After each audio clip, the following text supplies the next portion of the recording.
Hello guys, selamat datang ke channel Afan Yusof. Nama aku Afan Yusof, obviously. So, dekat tangan aku sekarang, aku ada sampul.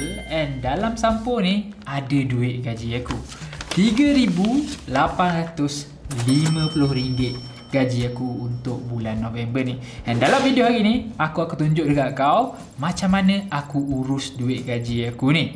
Apa perbelanjaan aku, apa aku invest dan apa plan aku untuk tahun 2026. Kalau kau sebelum ni tak dah terfikir pun nak urus gaji kau and kau asyik pening kepala, mana duit aku hilang, aku tak boleh mendengarut pun. Well, video ni untuk kau. Sebab kalau kau follow aku step by step of the way, InsyaAllah, okay, financial plan kau untuk tahun 2026 akan jadi lagi mantap.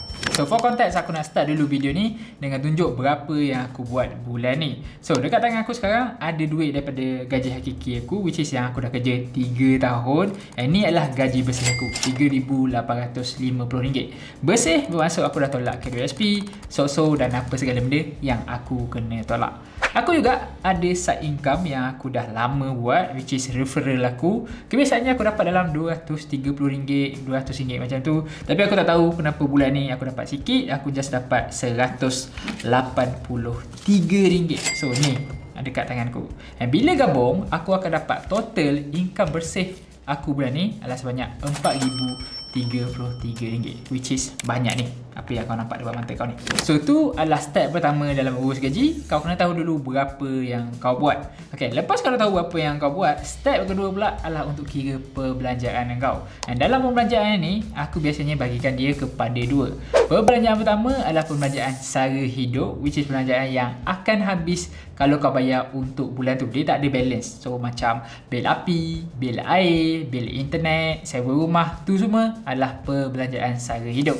Yang kedua pula adalah perbelanjaan hutang. Apa yang kau bayar, dia still tinggal balance setiap hujung bulan yang carry forward untuk bulan seterusnya. Macam loan kereta, okay, PTPTN ataupun SP kereta.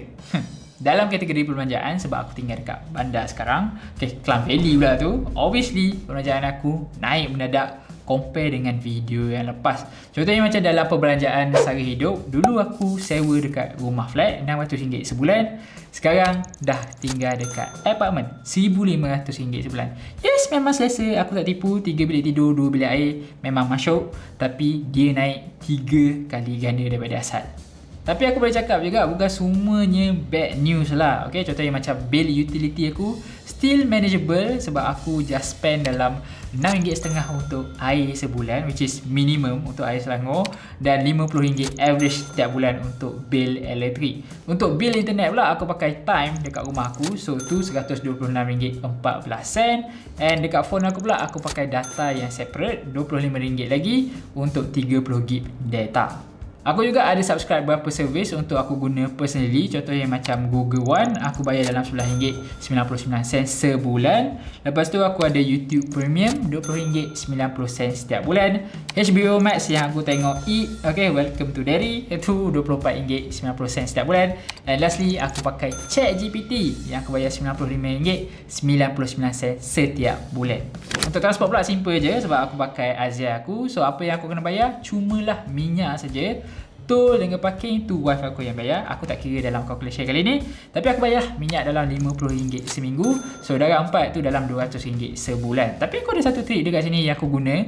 Bila aku nak bayar minyak, aku guna credit card aku setiap minggu. So credit card ni wise daripada Hong Leong Bank, bagi aku macam RM15 cashback bila aku isi minyak aku sebulan. So actually aku bayar RM185 saja untuk minyak. And trik kad kredit ni juga sebenarnya aku guna untuk beli barang dapur dan juga makan dekat luar. So bajet aku untuk dua benda tu biasanya dalam RM1,000. Tapi kad ni bagi cashback RM35 untuk dua kategori tu. So aku bayar cuma dalam RM1,965 sebulan. So kad kredit ni adalah antara kad kredit terbaik yang aku listkan dalam video aku lepas. So kalau kau tak pernah check it out atau tak pernah ada kad kredit lagi, aku sangat-sangat recommend untuk kau check out video tu dan faham sendiri macam mana kad ni berfungsi. Alright, now kita dah settle bahagian penting which is perbelanjaan sara hidup. Now aku nak bergerak pula pada perbelanjaan yang lagi penting, iaitu bayar hutang aku. So, hutang aku sebenarnya tak bergerak daripada segi amount. Aku still ada 2 hutang,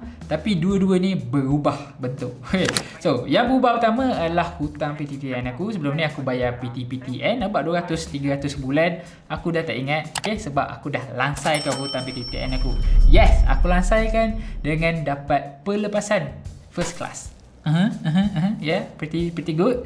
Tapi yang tak bestnya, bila hutang PTPTN aku selesai, aku celebrate dia dengan tambah lagi hutang aku, which is aku buat hutang kereta.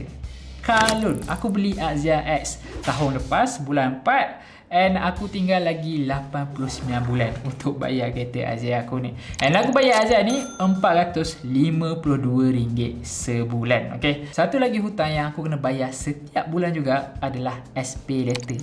Yes, SP letter. Tapi ni untuk barang lain. And sebelum kau kecam aku dekat dalam ruangan komen, aku nak kau tahu yang SP letter aku ni 0% interest. Okay. Aku just kena bayar RM266.58 setiap bulan untuk 4 bulan lagi. So, tak adalah teruk mana sangat kan? Okay, so kalau aku gabung perbelanjaan untuk sara hidup aku dengan perbelanjaan untuk hutang aku, and aku tolak gaji aku, apa yang tinggal cumalah banyak ni, RM253 saja. About 6% daripada gaji asal aku. Sikit gila kot. RM253 yang ada dekat tangan aku sekarang ni adalah apa yang orang panggil disposable income. Meaning aku boleh buat apa aja yang aku nak dengan duit ni. Aku nak berjoli ke, aku nak beli Uniqlo ke, lantak akulah. Okay? Aku boleh buat apa saja yang aku nak tanpa kacau finance aku. Tapi sebab channel ni channel yang bermanfaat, of course aku kena ajar kau macam mana nak utilize duit ni 100%. Okay? So, RM253 ni aku boleh cakap jujurnya tak banyak langsung untuk kau simpan. Sebab dia 6% saja.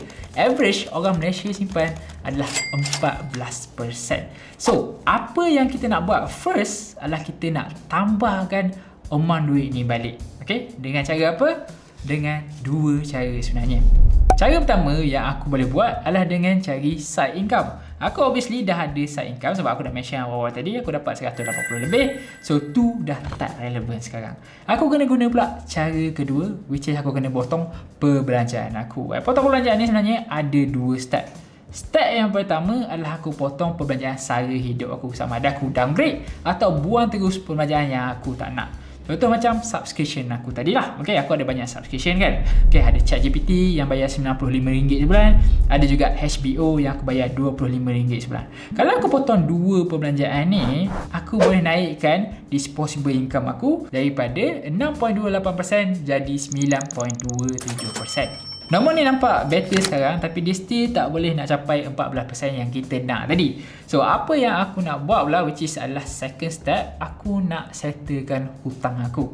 Okay, nak settlekan hutang kereta memang macam impossible lah. Okay, dia tinggal 89 bulan lagi. Lambat lagi. So, apa aku nak buat adalah aku nak target hutang dengan balance terendah, which is SP letter yang tinggal lagi 4 bulan. Okay, dekat sini, apa aku nak buat adalah aku nak ambil disposable income tadi dan aku nak salurkan 100% untuk settlekan SP letter tu awal. And kalau aku settlekan awal, meaning aku boleh bebaskan duit hutang aku tu lagi awal, and dia boleh boostkan disposable income aku daripada 9% jadi 15.88%. Sekarang barulah disposable income aku ni nampak macam proper sikit untuk aku simpan atau invest dia setiap bulan.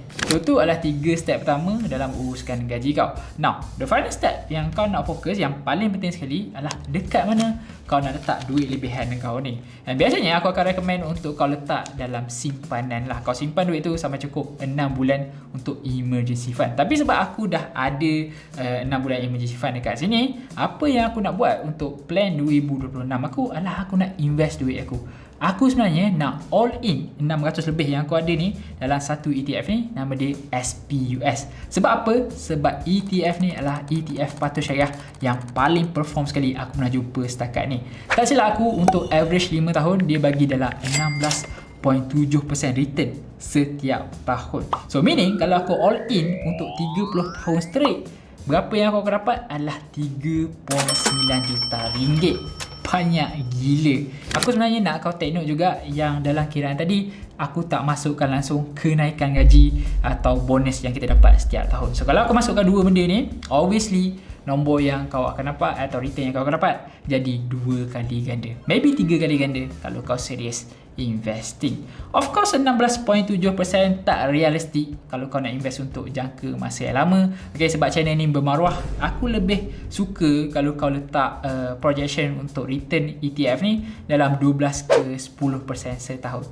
Tapi obviously kalau kau letak nombor yang realistik pun, angka return kau dapat sebenarnya agak mind blowing. Aku tak tipu, kau still dapat dalam 1.9 juta ke 3 juta kalau kau invest untuk 30 tahun. Gila. So kalau kau terfikir nak invest dekat mana benda Allah ni semua, kau sebenarnya boleh invest dalam Mumu, which is tempat yang aku guna juga. Aku suka guna Mumu sekarang compare dengan tempat yang aku guna sebelum ni, sebab Mumu ni dia keep improving dia punya app. Sekarang aku dah boleh simpan dan juga invest at the same time dalam Mumu. Aku tak perlukan 2 app lagi, aku just perlukan 1 app saja. Dan aku boleh invest segala benda yang aku nak invest lah. Contohnya macam SPUS yang aku cakap tadi, ataupun aku nak invest dalam saham single macam Apple, Microsoft, Tesla. Ni semua aku boleh buat sendiri tanpa perlukan ejen. And fee kat Mumu pun rendah juga. And yang bestnya, kalau kau invest atau simpan dekat Mumu ni sebanyak RM1,000, kalau kau first time user, kau akan dapat RM200. Mumu akan bagi kau RM200. And yang shocknya lagi, kalau kau guna kod aku AFAM1, kau akan dapat extra RM50 saham Apple. So kalau kau nak bantu support channel ni dan kau nak dapat in total RM250 reward, kau boleh register guna link aku atau guna kod aku AFAM1. Of course kau akan bantu support channel ni juga. So aku nak ucapkan thank you so much. So guys, aku rasa tu je lah kot untuk video urus gaji kali ni. Macam mana kau rasa? Realistik ke tak realistik? Aku rasa tu dah paling realistik aku boleh buat. And kalau kau nak tahu apa yang aku nak buat dengan investment aku, obviously aku takkan invest dalam SPUS punya ETF saja. Aku akan invest dalam benda lain juga. Kau boleh check it out next video. So kalau kau nak check it out video tu, just subscribe saja dan kau akan dapat notification untuk next video. Bantu aku juga untuk capai 100k subscriber tahun ni. So please subscribe. Okay, thank you so much for watching and I'll see you in the next video. Bye bye.